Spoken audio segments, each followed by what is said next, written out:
Şu anda arkeoparkımız yaklaşık olarak 230 dönümlük bir alanın üzerine kurulu ve tamamına yakın %95'i bitme aşamasına geldi. Hatta 97-98'lere de ulaştık diyebiliriz.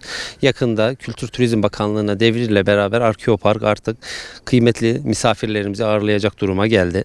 Arkeoparkımızda eski Hasankeyf'imizden taşıdığımız 10'a yakın eserimiz, işte Koç Hamamımız, ondan sonra Eyyubi Camimiz, Zeynel Bey Türbemiz, onun haricindeki bütün eserlerimizi bizler hiçbir yapıya zarar vermeden olduğu gibi gelip Arkeoparkımıza yerleştirdik.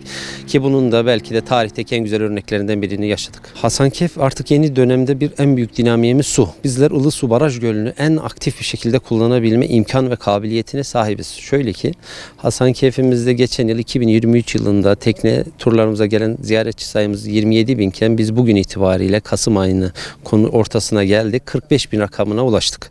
Ve biz bunda 60 bini göreceğiz diye tahmin ediyorum. Kale turizmiyle ilgili durumda %99'a yaklaşık olarak bitmiş durumda. Çok yakın bir tarihte bir Kültür Bakanlığı'na devir teslimle beraber bizler orayı da turizme açarak kıymetli misafirlerimizi orada ağırlayacağız. Evet, kazı çalışmaları özellikle bundan yaklaşık olarak 2 ay öncesinde çok kıymetli Roma ve Bizans dönemine ait çok kıymetli eserlere ulaştık. Kazıyla burası bir hazine. Yani dağı, taşı, toprağımız tamamen tarih kokan bir hazine.